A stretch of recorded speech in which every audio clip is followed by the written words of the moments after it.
মুরগির বাচ্চা সবচেয়ে বেশি মারা যায় শরীর থেকে পাখা বড় হয়ে, পা শুকিয়ে, দাঁড়িয়ে দাঁড়িয়ে ঝিমিয়ে। আমরা দেশি মুরগি পালন করি কিংবা অন্য জাতের মুরগি পালন করি, বাচ্চা মুরগির 1 থেকে 7 দিনকে বলা হয় ব্রুডিং কাল। এখন ব্রুডিং কালে আপনি কিভাবে তাপ দিবেন, কি ওষুধ প্রয়োগ করবেন, কি খাবার প্রয়োগ করবেন, এটা অনেকেই জানেন না। আরও বর্তমানে গরমকালেও মুরগিকে তাপ দিতে হয়, কিন্তু কিভাবে সঠিকভাবে তাপ দিতে হয়, কিভাবে তাপ দিলে পারফেক্ট হবে, আপনার মুরগির অন্য সমস্যা হবে না, সেদিকেও খেয়াল রাখতে হবে।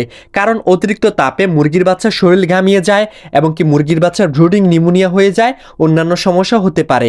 এখন কিভাবে তাপটা নিয়ন্ত্রণ করবেন, কি কি ওষুধ প্রয়োগ করবেন, আজকের ভিডিওতে আলোচনা করব। যদি আপনি সঠিকভাবে তাপ নিয়ন্ত্রণ করতে পারেন, সঠিক খাবার প্রয়োগ করতে পারেন, এই গরমে সঠিকভাবে যত্ন নিতে পারেন, আপনি দেশি মুরগির বাচ্চা পালন করেন না যে জাতেরই বাচ্চা পালন করেন, আপনার মুরগির বাচ্চার শরীর থেকে পাখা বড় হয়ে যাবে না, আপনার মুরগির বাচ্চার পা শুকিয়ে মারা যাবে না, আপনার মুরগির বাচ্চা দাঁড়িয়ে দাঁড়িয়ে ঝিমাবে না। আচ্ছা, মুরগি সবচেয়ে বেশি মারা যায় যেই কারণে, যে দুইটি কারণে, সেটা হচ্ছে নাভি ইনফেকশন হলে আর একটা হচ্ছে ব্রুডিং নিউমোনিয়া হলে। এখন আপনার বাচ্চা মুরগি নাভি ইনফেকশন হলেও আপনার বাচ্চা মুরগি দাঁড়িয়ে দাঁড়িয়ে ঝিমাবে, আপনার মুরগির বাচ্চার শরীর থেকে পাখা বড় হয়ে যাবে, আপনার মুরগির বাচ্চা একটা সময় মারা যাবে। ব্রুডিং নিউমোনিয়া হলেও আপনার মুরগির বাচ্চা শ্বাসকষ্ট হবে, আবার অনেক সময় দাঁড়িয়ে দাঁড়িয়ে ঝিমাবে, আপনার মুরগির বাচ্চা মারা যাবে। এই দুইটি কারণে সবচেয়ে বেশি বাচ্চা মুরগি মারা যায়। কিন্তু এই দুইটি কারণ কি কারণে হয়? এক সময় যদি অতিরিক্ত তাপ হয়ে যায় তাহলে এই সমস্যাগুলো হয়, আবার যদি তাপটাও কম হয় তাহলে এই সমস্যাটা হয়, আবার যদি সঠিক ওষুধ প্রয়োগ না করতে পারেন তাহলে এই সমস্যাটা হয়।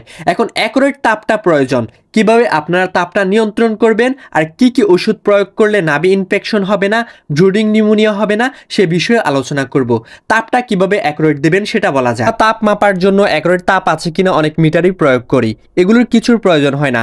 আপনার চৌকি হচ্ছে মিটার হিসাবে কাজ করবে। আপনি যখন ব্রুডিং করবেন অবশ্যই গোলাকার ব্রুডিং করবেন। আর যদি মা মুরগির সাথে দেশি মুরগি পালন করেন তাহলে ব্রুডিং করার এক্সট্রা প্রয়োজন নেই, কারণ মা মুরগি তাপ দেয়। তাই চেষ্টা করবেন মা মুরগি যখন বাচ্চা মুরগিকে তাপ দেয় তখন ডিস্টার্ব না করা। কখন মা মুরগি বাচ্চা মুরগিকে তাপ দেয়? দেখবেন মা মুরগিটা বাচ্চা মুরগিকে তার বুকের নিচে রেখে দেয়। যেহেতু বাচ্চা মুরগির শরীরে পাখা নেই, তারা তাদের শরীরটা নিয়ন্ত্রণ করতে পারে না, তো মা মুরগির বুকের নিচে গিয়ে তারা তাপ নেয়। এই তাপটা তাদের শরীরে অ্যান্টিবায়োটিক হিসাবে কাজ করে। যতদিন মুরগির বাচ্চাটা বাঁচবে এই তাপটা সঠিকভাবে কাজ করবে। তো অবশ্যই সঠিকভাবে যেন তাপ পায় সেদিকটা খেয়াল রাখবেন। আর আপনি যখন লাল লাইট দিয়ে কৃত্রিম তাপ দেবেন অবশ্যই লক্ষ্য করবেন লাইটের নিচে এসে গাদাগাদি করছে কিনা। যদি দেখেন যে লাইটের নিচে এসে গাদাগাদি করছে তাহলে বুঝবেন যে তাপ বাড়িয়ে দিতে হবে। আর যদি দেখেন যে শুধু এটা চাপতেছে, লাইটের নিচে আসতেছে না, তাহলে বুঝবেন যে তাপটা হচ্ছে অতিরিক্ত হয়ে যাচ্ছে। আর যদি দেখেন যে ছড়িয়ে ছিটিয়ে আছে তাহলে বুঝবেন যে তাপটা পারফেক্ট আছে। যেহেতু বর্তমানে গরমকাল, অনেকে ব্রুডিংটা পারফেক্ট ভাবে করতে পারে না, কিভাবে ব্রুডিং করতে হবে সেটাই জানে না। 24 ঘন্টায় কি লাইট জ্বালিয়ে রাখবে নাকি দিনের বেলায় লাইট বন্ধ রাখবে সেটাই বুঝে না। শুনুন, যদি দিনের বেলায় 35 ডিগ্রির উপরে আপনার মুরগি যেখানে ব্রুডিং করছেন সেখানে তাপ থাকে তাহলে লাইট জ্বালাতে হবে না।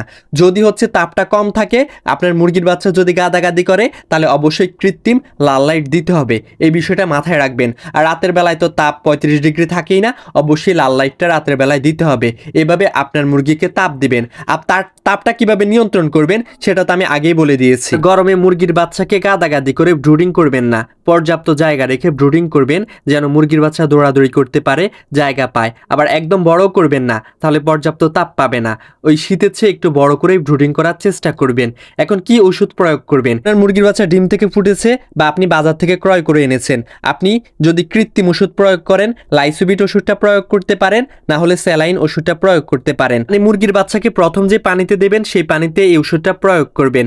লাইসোবিট ওষুধটা 1 লিটার পানির সাথে 1 গ্রাম প্রয়োগ করবেন। আর যদি স্যালাইন প্রয়োগ করেন তাহলে 1 লিটার পানির সাথে 2 গ্রাম বা 3 গ্রাম দিলেও সমস্যা নেই। এরপর ওষুধ প্রয়োগ করবেন সেফা-1। আমি ভিডিও শুরুতে বলেছি মুরগির বাচ্চা দুইটি কারণে সবচেয়ে বেশি মারা যায়। এক হচ্ছে ব্রুডিং নিউমোনিয়া হলে, 2 নাভি ইনফেকশন হলে। এখন ব্রুডিং নিউমোনিয়াটা হয় যদি তাপটা অতিরিক্ত হয়ে যায় তাহলে ব্রুডিং নিউমোনিয়া হবে, আবার তাপটা কম হলেও ব্রুডিং নিউমোনিয়া হবে। আর বাচ্চা মুরগি গাদাগাদি করে পালন করলেও ব্রুডিং নিউমোনিয়া হবে। আর নাভি ইনফেকশনটা হয়ে যায় মুরগির বাচ্চা ডিম থেকে ফোটার পর ওই কুসুমটা থেকে যায়, তখন মুরগির বাচ্চা নাভি ইনফেকশন হয়ে যায়। এই জন্যই আমরা সেফা-1 ওষুধটা প্রয়োগ করি যেন নাভি ইনফেকশন না হয় হয় আর যেন নাভিটা দ্রুত শুকিয়ে যায়, বাচ্চা মুরগি হচ্ছে ঠান্ডা বা নিউমোনিয়া রোগে আক্রান্ত না হয়। তো সেপ-1 ওষুধটা একটানা 5 দিন চালাবেন। সেপ-1 ওষুধের সাথে প্রতিদিন সকালে লাইসোবিট ওষুধটা প্রয়োগ করবেন। আর দুপুরের পানিতে আপনি চাইলে স্যালাইন দিতে পারেন যদি অতিরিক্ত গরম পড়ে। এইভাবে ওষুধ প্রয়োগ করবেন একটানা 5 দিন পর্যন্ত। 6 দিন বয়সে BCG/RDB ভ্যাকসিন করবেন। 7 দিন বয়সে সম্পূর্ণ সাদা পানি প্রয়োগ করবেন। এভাবে আপনারা যদি 1 থেকে 7 দিন পর্যন্ত ব্রুডিং করতে পারেন, সঠিকভাবে মুরগির বাচ্চাকে গড়ে তুলতে পারেন, আপনার মুরগির বাচ্চার শরীর থেকে পাখা বড় হয়ে যাবে না, আপনার মুরগির বাচ্চার পা শুকিয়ে যাবে না, আপনার মুরগির বাচ্চা দাঁড়িয়ে দাঁড়িয়ে ঝিমাবে না। মূলত 2টি রোগের কারণে এই সমস্যাগুলো সবচেয়ে বেশি হয়। শরীর থেকে পাখা বড় হয়ে যায় যখন মুরগির বাচ্চার পেটের ভেতর কুসুম থেকে যায়, বা আপনার মুরগির বাচ্চা ঠান্ডা বা নিউমোনিয়া রোগে আক্রান্ত হয়, এবং কি মুরগির বাচ্চার পাও শুকিয়ে যায় এই 2টি রোগের কারণে।